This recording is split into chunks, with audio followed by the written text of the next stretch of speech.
చంద్రునిపైకి వెళ్తే ఎలా ఉంటుంది చూద్దాం పదండి. చంద్రుని గురుత్వాకర్షణ శక్తి కారణంగా భూమి తన అక్షం మీద వంగి ఉంటుంది. ఈ వంపు కారణంగా భూమిపై ఋతువులు మారతాయి. మన గ్రహం మీద జీవితాన్ని స్థాపించడానికి చంద్రుని సహకారం చాలా ముఖ్యమైంది. చంద్రుడు లేకపోతే శీతాకాలం, వేసవికాలం మరియు వర్షం వంటి మారుతున్న ఋతువులను మీరు అనుభూతి చెందలేరు. జూలై 20, 1969న మొదటిసారి చంద్రుడిపై అడుగుపెట్టాడు మానవుడు. ఆ తర్వాత ఒకదాని తర్వాత ఒకటిగా అనేక మిషన్స్ అక్కడకు పంపించబడ్డాయి. అయితే 1972వ సంవత్సరం నుంచి నాసా చంద్రుని నుంచి తన అడుగులను ఉపసంహరించుకుంది. ఆ తర్వాత ఏ మానవుడు అక్కడికి తిరిగి రాలేదు. కానీ త్వరలోనే నాసా మళ్లీ చంద్రుడిపైకి మనుషులను పంపించేందుకు సిద్ధపడుతోంది. ఇప్పుడు మీరు ఈ మూన్ మిషన్కు ఎంపికైతే ఏమవుతుందో ఊహించుకోండి. అయితే మాలాంటి సాధారణ వ్యక్తులు ఈ మిషన్కు ఎంపిక కావడం సాధ్యం కాదు. కానీ ఒకవేళ చంద్రుడిపైకి వెళ్లే తదుపరి వ్యక్తి మీరే అయితే ఈ మిషన్ సమయంలో మీరు ఎలాంటి ప్రత్యేకమైన అనుభవాలను పొందాలనుకుంటున్నారు అనేది ఈ వీడియోలో చూద్దాం. కానీ ప్రస్తుతం మన అంతరిక్ష నౌక చాలా వేగంగా మారింది. కాబట్టి మీరు చంద్రుని వైపు మీ ప్రయాణాన్ని ప్రారంభిస్తున్నప్పుడు మీరు ఈ దూరాన్ని కేవలం 3 రోజుల్లో పూర్తి చేస్తారు. ఈ ప్రయాణంలో మీరు మునుపెన్నడూ పొందని విధంగా చాలా ప్రత్యేకమైన అనుభూతిని పొందుతారు.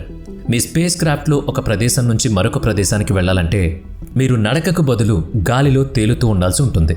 స్పేస్ క్రాఫ్ట్ అకస్మాత్తుగా అధిక వేగం పొందడం వల్ల కలిగే షాక్ వల్ల మాత్రమే కాదు, గురుత్వాకర్షణ శక్తి లేకపోవడం వల్ల కూడా మీరు ఇలా తేలటాన్ని అనుభూతి చెందుతారు. మీరు వాంతులు కూడా చేసుకోవచ్చు. కాబట్టి జాగ్రత్తగా సరైన సమయంలో మీ నోటి ముందు ప్లాస్టిక్, పాలిథిన్ కవర్ను రెడీగా ఉంచుకోవాలి. బరువు లేని కారణంగా మీ కండరాలు బలహీనపడడం ప్రారంభిస్తాయి.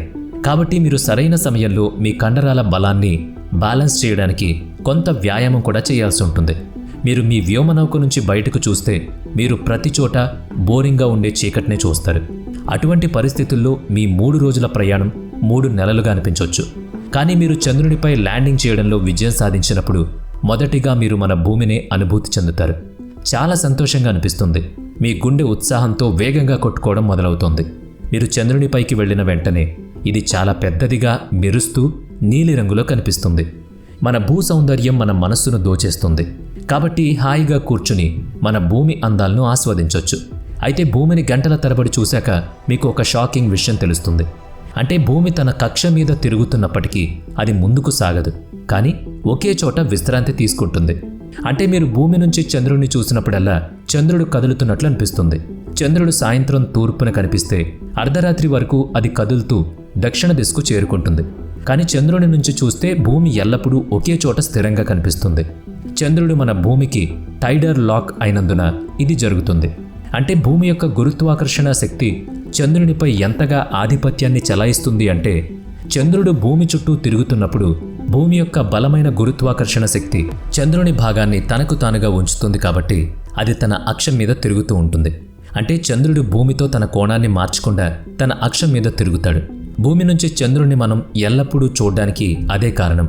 మరోవైపు మనం చంద్రుడి నుంచి భూమిని చూసినప్పుడు టైడల్ లాక్ యొక్క ఈ ప్రభావం కారణంగా మన భూమి ఎప్పుడూ ఒకే చోట తిరుగుతూ ఉంటుంది. సరే, మీరు మీ దృష్టిని భూమి నుంచి తీసివేసి చంద్రునిపై దృష్టి కేంద్రీకరించినప్పుడు చంద్రుని ఉపరితలం క్రేటర్లతో నిండి ఉండడాన్ని మీరు గమనిస్తారు. ఇప్పుడు ఇక్కడ వాతావరణం లేనందున ఘర్షణ లేనప్పుడు అంతరిక్షం నుంచి పడే చిన్న మరియు పెద్ద ఉల్కలు చంద్రునిపై చాలా క్రియేటర్స్ ఉన్న కారణంగా అవి చంద్రుని ఢీకొంటాయి. చంద్రుని పరిస్థితి కూడా మీకు ఆందోళనకరంగా అనిపిస్తుంది. ఎందుకంటే చంద్రునిపై ప్రతిరోజు సుమారుగా 200 ఉల్కలు పడుతున్నాయి. అంటే ఇక్కడ పెద్ద రాయి మీపై ఎప్పుడు పడుతుందో ఏమి అంచనా వేయలేం. ఇక్కడ వాతావరణం లేనందున చంద్రుని నుంచి ఆకాశం ఎల్లప్పుడూ నల్లగా కనిపిస్తుంది. ఇది చూడ్డానికి భయంకరమైన అనుభూతి కూడా. మీరు చంద్రునిపై తిరగడం ప్రారంభించినప్పుడు మిమ్మల్ని మీరు చాలా తేలిగ్గా ఉన్నట్టు భావిస్తారు. ఎందుకంటే ఇక్కడ గురుత్వాకర్షణ శక్తి భూమి కంటే 6 రెట్లు ఎక్కువగా ఉంటుంది. దీని కారణంగా మీరు చంద్రునిపై చాలా సులభంగా దూకవచ్చు, అలాగే నడవచ్చు కూడా. కానీ గుర్తుంచుకోండి, దూకుతున్నప్పుడు మీరు ఎక్కువ బలాన్ని ప్రయోగించాల్సిన అవసరం లేదు. ఎందుకంటే ఇలా చేయడం ద్వారా మీరు సులభంగా 2 అంతస్తుల భవనం అంత ఎత్తుకు వెళతారు. చంద్రునిపై సంచరించిన తర్వాత మీరు మరొక విశిష్టతను చూస్తారు. అది మానవుల ద్వారా వ్యాపించే కాలుష్యం. చంద్రుడు కూడా మన కాలుష్యం నుంచి తప్పించుకోలేకపోతున్నాడు.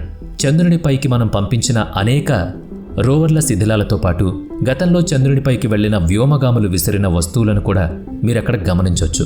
మానవులు చంద్రుణ్ణి తమ ఇల్లుగా చేసుకోకుండా 3 ట్రక్కుల ఆ చెత్త, ఇంకా మానవులు చంద్రుణ్ణి తమ ఇల్లుగా మార్చుకోకుండానే 3 ట్రక్కుల చెత్త అక్కడ ఎక్కడికక్కడ నిలిచిపోయింది. ఈ చెత్తా చెదారం చాలా దూరం వ్యాపించి ఉంది. కాబట్టి మీరు సమయం గడపడానికి ఏదైనా పని చేయాలనుకుంటే మీరు అక్కడ ఉన్న చెత్తను సేకరించి చంద్రుని ఉపరితలాన్ని క్లీన్ చేయొచ్చు. చంద్రునిపై హై స్పీడ్ ఇంటర్నెట్ను కూడా మనం చూడొచ్చు. నోకియా 2 ద్వారా ఇది చంద్రునిపై 4G సేవలను అందిస్తోంది. అంటే మీరు చంద్రునిపై కూర్చుని ప్రస్తుతం మీ చేతిలో ఉన్న అదే మొబైల్ను మీ చేతుల్లో పట్టుకుని నేరుగా వీడియో కాల్ కూడా చేయొచ్చు. మీ స్నేహితులకు లేదా కుటుంబ సభ్యులకు చంద్రుడిని ప్రత్యక్షంగా చూపించవచ్చు. మీరు అక్కడ ఎలా ఉన్నారో వారికి చెప్పొచ్చు. కానీ మీరు చంద్రునిపై ఒక్క నిమిషం ఇంటర్నెట్ను ఉపయోగించగలిగినప్పటికీ మీ వాయిస్ ఆ వ్యక్తికి చేరదు. ఎందుకంటే అక్కడ భూ వాతావరణం లేకపోవడం వల్ల అది కుదరదు. అయితే మీ మొబైల్ మీ హెల్మెట్లో మైక్రోఫోన్కు కనెక్ట్ చేయబడితే అప్పుడు మీరు భూమిపై ఉన్న వాళ్లతో ఎంచక్కా మాట్లాడొచ్చు. చంద్రుడిపై పగలు మరియు రాత్రి భ్రమణం కూడా చాలా విచిత్రంగా ఉంటుంది. ఇప్పుడు చంద్రుడు భూమితో టైడల్ లాక్ చేయబడినందున ఇది భూమి చుట్టూ తిరగడానికి ఎంత సమయం తీసుకుంటుందో దాని అక్షం మీద తిరగడానికి అదే సమయం పడుతుంది. అంటే చంద్రునిపై ఒక పగలు సుమారుగా 14 రోజులు, అలాగే ఒక రాత్రి 14 రోజులు ఉంటుంది. ఇక్కడ పగలు మరియు రాత్రి ఉష్ణోగ్రతల మధ్య చాలా వ్యత్యాసం ఉంది. ఇక్కడ చాలా చోట్ల పగటి ఉష్ణోగ్రత 180 డిగ్రీల సెల్సియస్కు చేరుకోగా రాత్రి ఉష్ణోగ్రత కూడా.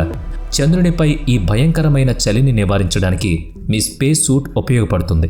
కానీ పగటిపూట ప్రమాదకరమైన వేడిని నివారించడానికి మీరు చంద్రుని ఉత్తర ధ్రువం ప్రాంతంలో నివసించాలి, లేదా ఇక్కడ ఉన్న క్రేటర్స్లో మీకోసం ఒక స్థలాన్ని ఏర్పాటు చేసుకోవాలి. చంద్రుడిపై ఉన్న క్రేటర్స్ అన్నీ కూడా చాలా లోతైనవి. ఈ క్రేటర్స్ పగటిపూట వేడి సమయంలో కూడా చల్లని ఉష్ణోగ్రతను కలిగిస్తాయి. నిజానికి చంద్రుడిని భూమికి సోదరుడు అని పిలిచినప్పటికీ ఇక్కడ భూమి లాంటిది ఏదీ లేదు. బదులుగా మీరు చంద్రునిపై చాలా క్రూరమైన వాతావరణాన్ని చూస్తారు. వెళ్ళినప్పటి నుంచి ఎంత త్వరగా వీలైతే అంత త్వరగా భూమిపైకి తిరిగి వెళ్ళాలి అనుకుంటారు. కానీ తిరిగి వచ్చే ముందు మీరు చంద్రునిపై తప్పనిసరిగా ఒక పని చేయాలి. అదేంటంటే మీరు సాంకేతిక సమాచారంలో నిపుణుడైతే చంద్రునిపై ప్రయాణించడానికి మీకు భవిష్యత్తులో కొన్ని ఆధునిక వాహనాలు కూడా ఉంటే మీరు చంద్రుని యొక్క దక్షిణ ధ్రువానికి త్వరగా చేరుకోవాలి. ఎందుకంటే అక్కడికి రోవర్ మరియు ల్యాండర్ పంపబడింది. అక్కడ ప్రస్తుతం క్రియారహిత స్థితిలో వెళ్ళిన శక్తులు ఇప్పటికీ ఉన్నాయి. మీ సాంకేతిక పరిజ్ఞానం ఆధారంగా మీరు విక్రమ్ ల్యాండర్ మరియు ప్రజ్ఞాన్ రోవర్లను పునరుద్ధరించడానికి ప్రయత్నించవచ్చు. మీరు దీన్ని చేయగలిగితే భూమికి తిరిగి వచ్చిన తర్వాత మీ పేరు భారతదేశంలోనే కాదు మొత్తం ప్రపంచమంతా మార్మోగుతుంది. మరి ఏమంటారు? చంద్రుని విహారయాత్ర ఎలా అనిపించింది? కామెంట్ చేయండి.